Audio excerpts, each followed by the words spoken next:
और मेरे साथ आज एक बेहद ही खास मेहमान जो आपको इस वॉल पे दिख रहे हैं, डॉक्टर विवेक बिंद्रा। और बहुत सारे परिचय हैं डॉक्टर बिंद्रा के, मोटिवेशनल स्पीकर हैं, बिजनेस गुरु हैं, बहुत सारी किताबें लिख चुके हैं, बहुत सारे अवार्ड्स मिल चुके हैं। डॉक्टर बिंद्रा क्या कहेंगे? कोरोना जो इस वक्त पूरी दुनिया के लिए एक बहुत मुसीबत है, बहुत डिप्रेशन वाला वक्त है, हर कोई कहीं ना कहीं डिप्रेशन से गुजर रहा है कि क्या होगा क्या नहीं होगा। ऐसे में एक मोटिवेशनल गुरु से बात करना बहुत अहम हो जाता है। तो डॉक्टर विवेक बिंद्रा का क्या कहना है इस वक्त जो कोरोना काल चल रहा है उसको लेकर? डॉक्टर बिंद्रा। धन्यवाद, नमस्कार।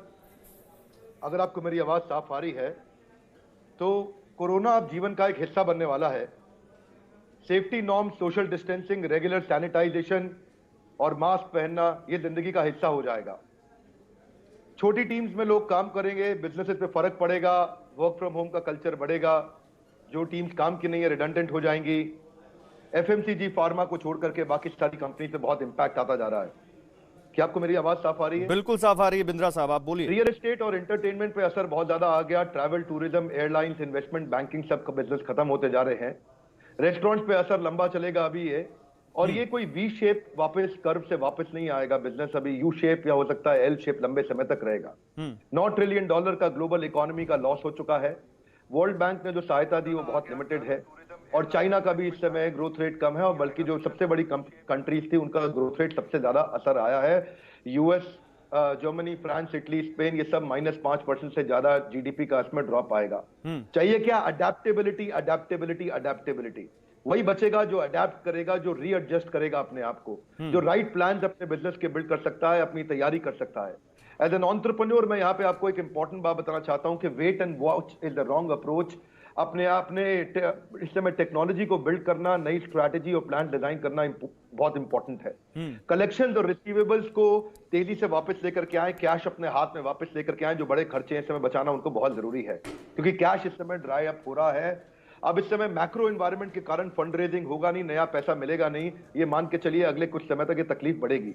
अजम्पशन यही थी कि पहले जो कंपनीज अच्छी चल रही थी उनमें इन्वेस्ट करो, पर सिचुएशन क्या है, अब इस समय ग्रोथ पे नहीं, प्रॉफिटेबिलिटी पे फोकस करना जरूरी है। सारे बड़े ब्रांड की वैल्यूएशन बदलती चली जा रही है और फंड रेजिंग होनी मुश्किल है बहुत। कंपनी को रिस्ट्रक्चर करना जरूरी है, इस समय खर्चे घटाने बहुत जरूरी है। मेक माई ट्रिप जैसी कंपनी रातों रात स्टैंड स्टिल हो गई है। आप देख सकते हैं कि इस समय जो ये TV show, sorry movie shows दिखाते थे, आपके बुक माई शो जैसी कंपनी जिस समय रातों रात रुक गई है। इसके लिए कारण क्या है? जहां भी आपको फिजिकल इंफ्रास्ट्रक्चर की जरूरत पड़ती है वहां पर दिक्कत आएगी। अपनी मैन पावर के साथ में ट्रेनिंग करिए, उनको डेवलप करिए, कल्टीवेट करिए, बिल्ड करिए, ट्रैकर्स बनाइए अपनी टीम के साथ में। तो ये इसमें फिर एक सवाल और जुड़ जाता है, अभिषेक जायसवाल है जिन्होंने एक सवाल पूछा है, तो क्या ये सही समय है नेटवर्क मार्केटिंग का, या बेस्ट टाइम है नेटवर्क मार्केटिंग का? नेटवर्क मार्केटिंग एक बड़ा अच्छा मॉडल है, बहुत जबरदस्त मॉडल है। और देखिए, नेटवर्किंग इज ऑक्सीजन। जितना आप अच्छा नेटवर्क बिल्ड कर सके, आपकी नेटवर्क ही आपकी नेटवर्थ कहलाती है। पर नेटवर्क मार्केटिंग में इंपॉर्टेंट क्या है कि आप क्या सही कंपनी के साथ जुड़े हैं, क्या ऐसे प्रोडक्ट के साथ जुड़े हैं जिसने प्राइसेस को इन्फ्लेट नहीं कर दिया है। नेटवर्क मार्केटिंग कंपनी में थोड़ा खतरा ये होता है कि अपने नेटवर्कर्स को मार्जिन देने के चक्कर में वो प्रोडक्ट को बहुत महंगा कर देते हैं। 100 रुपए की चीज को 1000 रुपए का बेचते हैं। तो पहले अपनी कंपनी को चुनिए कि आपकी क्या कंपनी ठीक है, क्या उसकी वैल्यूज ठीक है, क्या उस कंपनी में दम है जो आपको दे रहा है, क्या वो ट्रेनिंग ठीक दे रहा है, उसका प्रोडक्ट, उसकी प्राइसिंग, उसकी पॉलिसीज, उसकी स्कीम, उसके इंसेंटिव प्लान। पहले नेटवर्क मार्केटिंग के चेक करिए, उसके बाद नेटवर्क मार्केटिंग आप बिल्कुल ज्वाइन करिए। बहुत अच्छी इंडस्ट्री है, ये लगातार ग्रो कर रही है और कोरोना के बाद भी लगातार ग्रो। अच्छा, सवाल इतने आ रहे हैं डॉक्टर बिंद्रा, तो शायद मैं अपने दर्शकों से इस माफी के साथ कि शायद मैं सारे सवाल ना ले पाऊं, लेकिन इतने फॉलोअर हैं आपके, भर भर के सवाल आ रहे हैं और हजारों लोग इस वक्त हमें देख रहे हैं, लेकिन मैं इस गोल्डन अपॉर्चुनिटी को नहीं जाने दूंगा। सबसे पहले इन सवालों के साथ साथ मेरा एक सवाल, डॉक्टर बिंद्रा इतनी एनर्जी लाते कहां से हैं? उनके वीडियोस में तो लगता है कि वो डबल इंजेक्शन लगवा के आ रहे हैं, ऐसे वीडियोस करते हैं। एनर्जी कहां से आती है और लोग कहां से लाएं ऐसी एनर्जी? 3 बातें हैं, आपको राज बता देते हैं पहली बार आपके चैनल पे। बिल्कुल तैयार है आप? बिल्कुल तैयार है।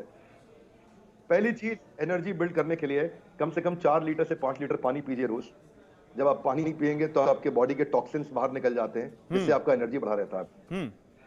दूसरी चीज, ऐसा खाना खाइए जो आसानी से पच जाता हो, जिससे आपकी एनर्जी बढ़ती हो। जो खाना पेट में सड़ता होगा उस खाने से आपकी सारी एनर्जी डिप्लीट हो जाती है, चली जाती है। तो नेचुरल फूड लीजिए, ज्यादा फल लीजिए, सब्जियां लीजिए, मांसाहार ना करें, भारी खाना ना खाएं, तला हुआ खाना ना खाएं। आप नॉन वेजिटेरियन खाना खाएंगे, तला हुआ खाना खाएंगे, ऐसा खाना खाएंगे तो वो आपकी एनर्जी को डिप्लीट कर देगा। तो ऐसा खाना जो नेचर ने दिया है और जिसमें ह्यूमन का टच कम से कम हो, देखिए वेजिटेबल्स, सैलेड, फ्रूट्स, जूसेस, वो चीज जो नेचुरल हो। और तीसरी चीज, सबसे ज्यादा एनर्जी जी जो हार मान चुके अर्जुन को दी थी कृष्णा ने भगवत गीता में, तो तीसरी चीज है भगवत गीता, जिसने हमारे को बहुत एनर्जी दी। तो ये तीन पानी। तीन डॉक्टर सोर्सेज बिंद्रा, यानी हैं आपके एनर्जी के। शब्दों को मैं बुलेट पॉइंट्स पे कहूं तो पानी बहुत पीना है, ऐसा खाना खाना है जो नेचर के करीब हो, और मांसाहार छोड़ने ना अपना, ये आपने एक यहाँ पर लोगों को शिक्षा दी। और तीसरा भगवत गीता, और ये बड़ी काम की चीज आपने बताई, मैं भी जरूर ट्राई करूंगा।